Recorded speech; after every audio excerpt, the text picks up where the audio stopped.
सभी आदरणीय मुख्यमंत्रीगण,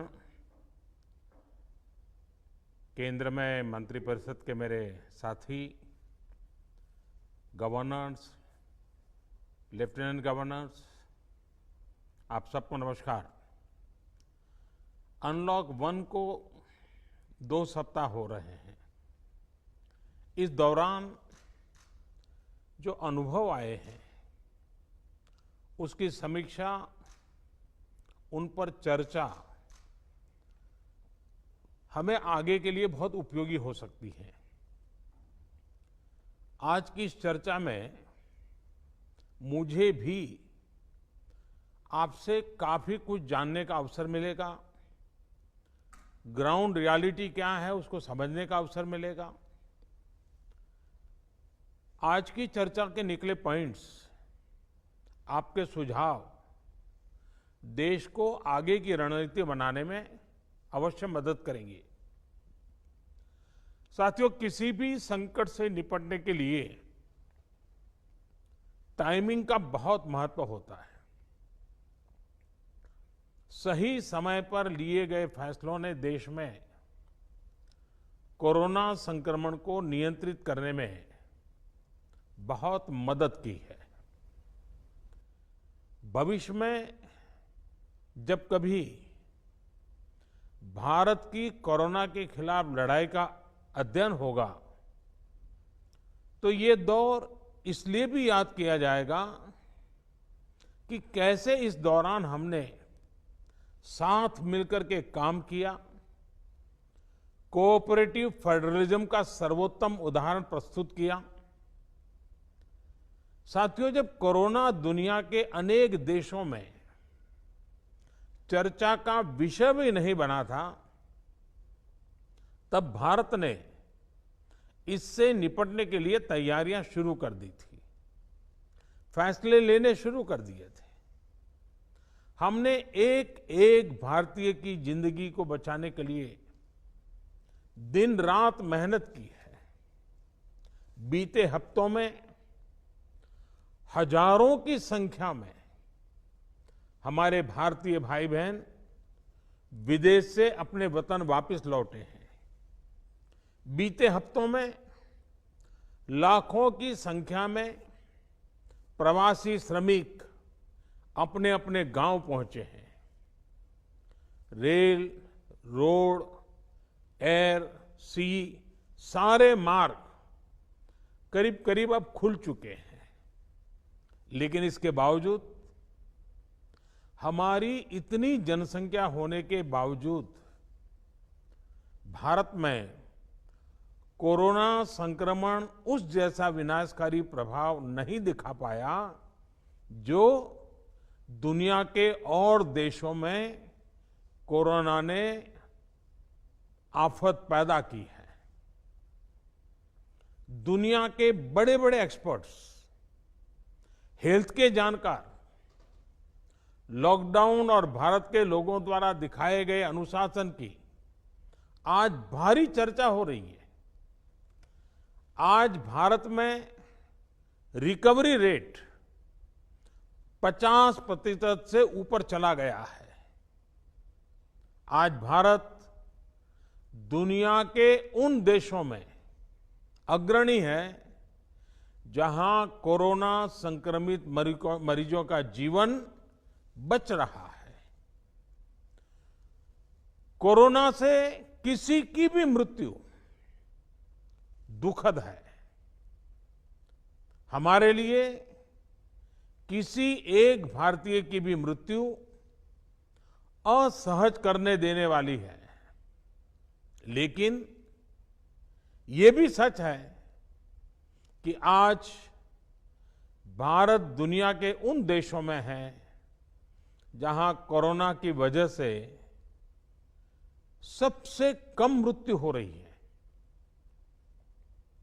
अब अनेक राज्यों के अनुभव आज आत्मविश्वास जगाते हैं कि भारत कोरोना के इस संकट में अपने नुकसान को सीमित करते हुए आगे बढ़ सकता है। अपनी अर्थव्यवस्था को तेजी से संभाल सकता है। साथियों, बीते 2 हफ्ते के अनलॉक 1 ने हमें एक बड़ा सबक ये भी दिया है कि अगर हम नियमों का पालन करते रहें, सारे दिशा निर्देशों को मानते रहे, तो कोरोना संकट से भारत को कम से कम नुकसान होगा। इसलिए मास्क या फेस कवर, उस पर बहुत ज्यादा जोर देना अनिवार्य है, आवश्यक है। बिना मास्क या फेस कवर के घर से बाहर निकलने की अभी कल्पना करना भी सही नहीं है। ये जितना खुद उस व्यक्ति के लिए खतरनाक है, उतना ही उसके आसपास के लोगों के लिए भी। इसलिए 2 गज की दूरी का हमारा मंत्र हो, दिन में कई बार 20-20 सेकंड के लिए साबुन से हाथ धोने की बात हो, सैनिटाइजर का इस्तेमाल हो, ये सभी बहुत गंभीरता से किए जाने चाहिए।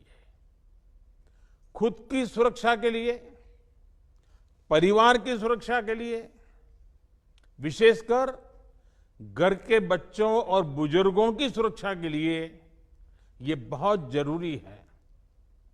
अब तक लगभग सारे ऑफिसेस खुल चुके हैं। प्राइवेट सेक्टर में भी लोग ऑफिस जाने लगे हैं। बाजारों में, सड़कों पर भीड़ बढ़ने लगी है। तो ये सारे उपाय ही कोरोना को तेजी से फैलने से रोकने में मददगार होंगे। थोड़ी सी भी लापरवाही, थोड़ी सी भी ढिलाई, अनुशासन में कमी कोरोना के खिलाफ हम सभी की लड़ाई को कमजोर करेगा। और इतने दिनों की जो तपस्या है, उस पर पानी फिर जाएगा। हमें इस बात का हमेशा ध्यान रखना है कि हम कोरोना को जितना रोक पाएंगे, उसका बढ़ना जितना रोक पाएंगे, उतना ही हमारी अर्थव्यवस्था खुलेगी, हमारे दफ्तर खुलेंगे, मार्केट खुलेंगे, ट्रांसपोर्ट के साधन खुलेंगे और उतने ही रोजगार के नए अवसर भी बनेंगे। साथियों, आने वाले दिनों में अलग अलग राज्यों में इकोनॉमिक एक्टिविटी का जिस तरह विस्तार होगा, उससे मिले अनुभव दूसरे राज्यों को भी बहुत लाभ पहुंचाएंगे। बीते कुछ हफ्तों के प्रयासों से हमारी अर्थव्यवस्था में ग्रीन शूट्स दिखने लगे हैं।